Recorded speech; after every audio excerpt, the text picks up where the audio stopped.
So in order to find the hypotenuse or leg from the hypotenuse, we're going to divide by square root 2. We're going to take 4 divided by square root 2. And since 4 and 2 are not, one's outside, one's inside the radical, you cannot divide them correct or right there without getting an irrational number. What I want to do is I want to multiply by square root 2 over 2. Square root 2 over square root 2. And this is because I want to rationalize the denominator. The denominator right now, square root 2, is an irrational number. And in geometry, we like all of our denominators to be rational. Now, why are we multiplying square root 2 over 2?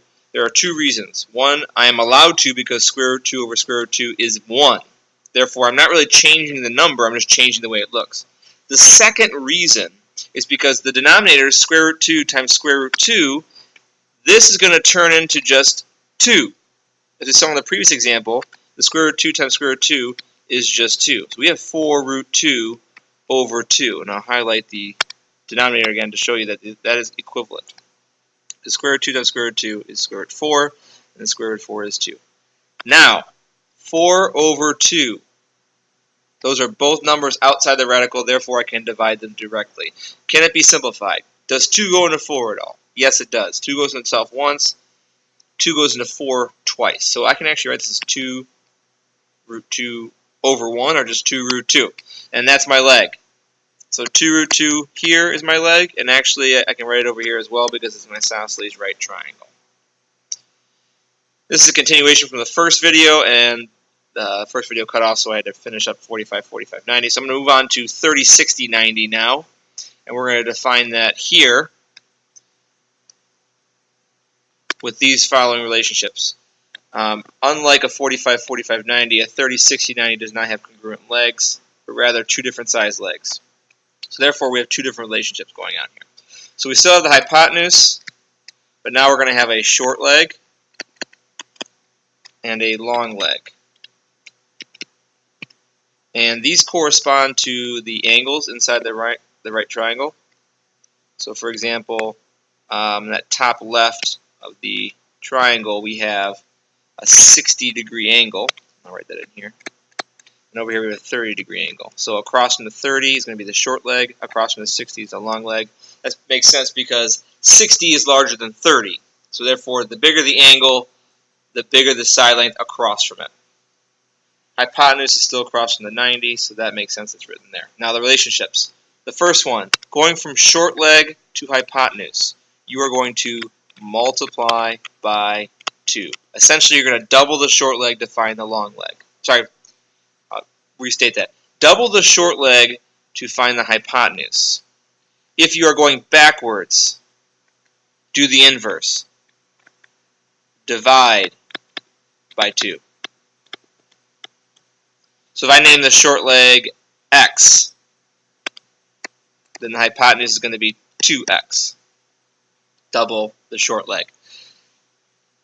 The other relationship in this triangle, going from short leg to long leg, you are going to multiply by square root 3. So in this case, I have a short leg of x. I multiply x by square root 3. It's going to be x square root 3. And if you are working backwards from long leg to short leg, you're going to do the inverse again. Divide by square root 3.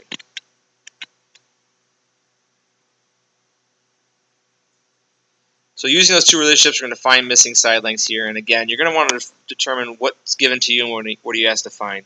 So this is first example. I have a 30, 60, 90 right triangle here. 8 root 5 is going to be your hypotenuse. Y is going to be your short leg. And x is going to be your long leg. I know the hypotenuse is across from the right angle. That makes sense. 60 degrees is the bigger angle, so therefore it's across from the long leg, and 30 degrees is the shortest angle, or sorry, the smallest angle, so it's across from the shortest side length, the short leg. Now, starting from the hypotenuse, going to short leg, our diagram, we check up here, hypotenuse to short leg, divide by 2. I'm going to write that down to remind myself. Divide by 2. Hopefully eventually committing it to memory. 8 root 5 divided by 2. Only the numbers outside the radical can be divided. square root 5 cannot be divided by 2. So it's going to be 4 root 5 over 2. Sorry, just going to be 4 root 5. 8 over 2 is 4, so it's going to be 4 root 5.